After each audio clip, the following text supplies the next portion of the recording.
నమస్తే. నేను మీ అశ్విని కుమార్.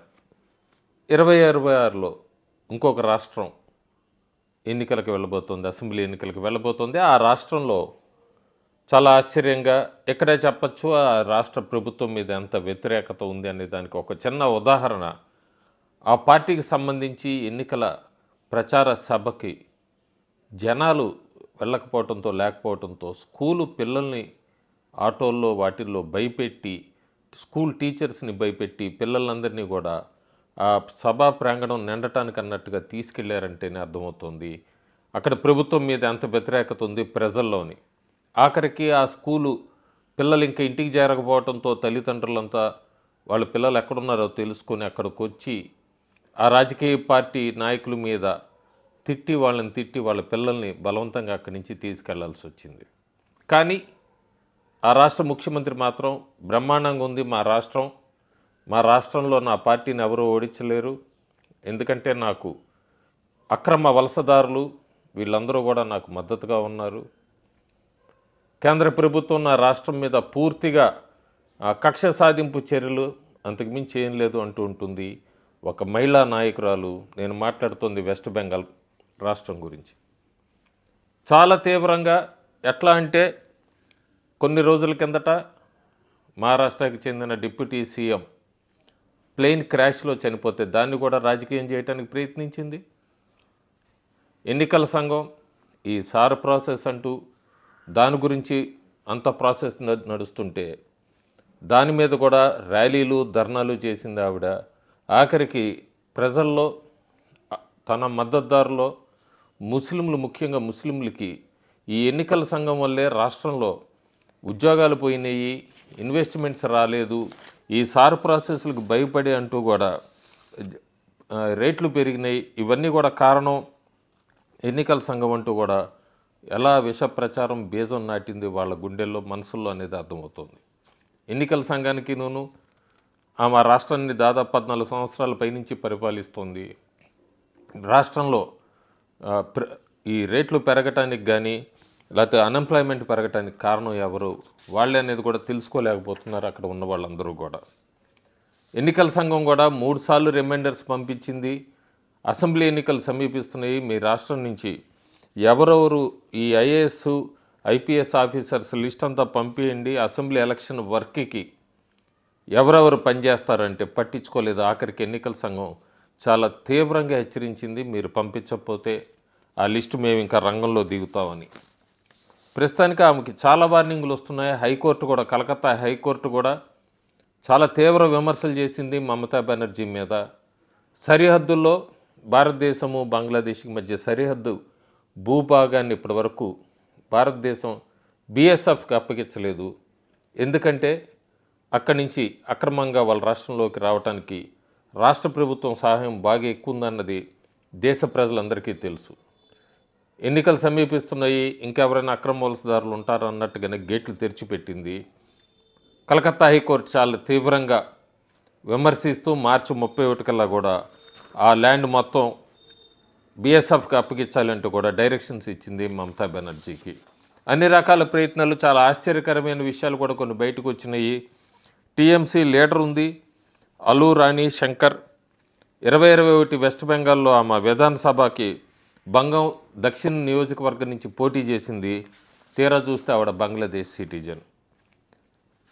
ఇంకా మీడియాలు కూడా అట్లాగే ఉంటాయి, కొన్ని రాజకీయ పార్టీలు అట్లాగే ఉంటాయి. బీజేపీ పాలిత రాష్ట్రాల్లో ఏదైనా ఒక చిన్న ఇన్సిడెంట్ జరిగితే దాన్ని పెద్ద ఎత్తున టెలికాస్ట్ చేస్తాయి, డిబేట్స్ పెడతాయి, రాజకీయ పార్టీలు ర్యాలీలు చేస్తాయి.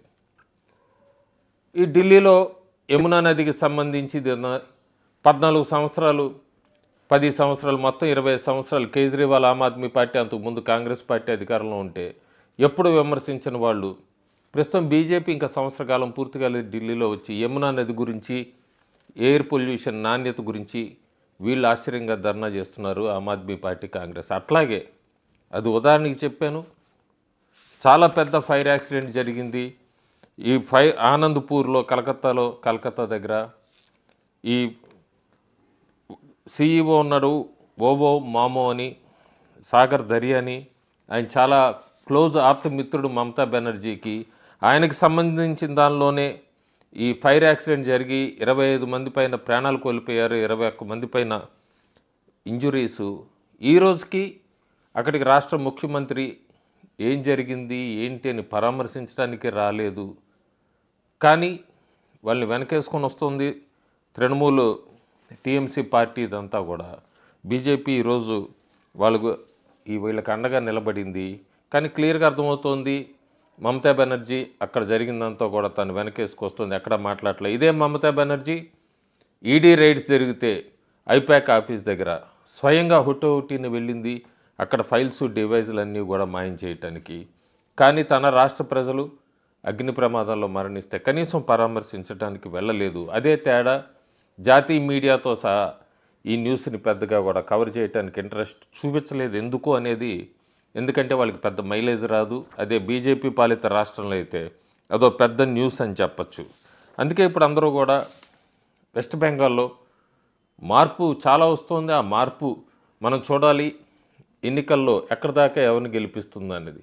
మమతా బెనర్జీ చాలా తెలివిగా కమ్యూనిస్ట్ పార్టీని కాంగ్రెస్ పార్టీని విడివిడిగా పోటీ చేయమంటోంది. ఆవిడ విడిగా పోటీ చేద్దాం అనుకుంటోంది. ఎందుకంటే హిందూ ఓట్సు అట్లాగే ప్రభుత్వ వ్యతిరేకత ఓట్లు చీల్చుకునేట్టుగా కమ్యూనిస్ట్ పార్టీ కాంగ్రెస్ పార్టీ గతంలో 2021లో చూస్తే మనం పెద్ద సాధించింది లేదు. 0-0 వాళ్ళు సి లెటర్ పార్టీస్ అన్నీ కూడా ప్రస్తుతానికి ఆమె అదే అడుగులో. అందుకే ఆవిడకి అప్పుడు 15 స్థానాలు వచ్చినాయి 294 అసెంబ్లీ నియోజకవర్గాల్లో.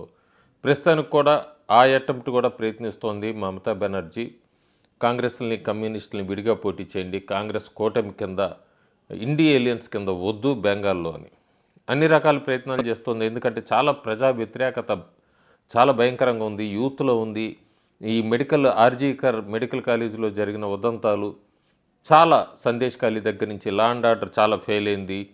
ఈ టీచర్స్కి సంబంధించిన స్కామ్స్, ఎడ్యుకేషను, స్కూల్సు, ఇన్ఫ్రాస్ట్రక్చరు, ఇన్వెస్ట్మెంట్సు, వీటన్నిటిలో కూడా బెంగాల్ వెనక్కి వెళ్ళిపోయింది. అందుకే సేవ్ బెంగాల్ అంటున్నారు అందరూ. సేవ్ బెంగాల్ మమతా బెనర్జీ తృణమూల్ నుంచి సేవ్ బెంగాల్ అంటున్నారు. వెస్ట్ బెంగాల్ ప్రైడ్ని మళ్ళీ వెనక్కి తీసుకొద్దాం అంటున్నారు. ఎంతవరకు బీజేపీ పార్టీ ముందుకెళ్తుందనేది అయితే వేచి చూడాలి. చిన్న చిన్న మార్పులు జరుగుతున్నాయి బెంగాల్లో. ఒక రాజేష్ సురేష్ అనే వాళ్ళిద్దరు ముస్లిం మహిళల్ని పెళ్లి చేసుకున్నారు. రుక్సానా, రుబీనా. ఆ ముస్లిం మహిళలు ఇద్దరు కూడా హిందూ మత ఆచారం ప్రకారం వేదిక మంత్రాలు, వేద మంత్రాల మధ్య వాళ్ళు వివాహం జరిగింది. ఆశ్చర్యం ఏంటంటే ఆ ఇద్దరు అమ్మాయిలు కూడా హిందూసే, గర్వాప్సి వచ్చారు. సో నెమ్మదిగా వాళ్ళు కూడా మారుతున్నారు. కానీ వెస్ట్ బెంగాల్లో ఈమె గూన్స్ని, రౌడీజం తట్టుకొని, అక్రమాలసదారులు చేసే దౌర్జన్యాలు తట్టుకొని, మమతా బెనర్జీ అక్కడ ఉన్న ఐఏఎస్, ఐపీఎస్ ఆఫీసర్లందరూ కూడా ఆవిడకి ఎక్కువగా మద్దతు. వీళ్ళందరినీ తట్టుకొని పోలింగ్ రోజు వెళ్ళి ఓట్లు వేసి ఇదంతా జరిగితే తప్ప మమతా బెనర్జీని ఓడించడం చాలా కష్టం. ప్రస్తుతానికైతే పూర్తిగా వ్యతిరేకత కనబడుతుంది. ఆ వ్యతిరేకత 294లో 150 స్థానాల దాకా బీజేపీని తీసుకెళ్తుందా లేదా అనేది అయితే వేచి చూడాలి. Thank you.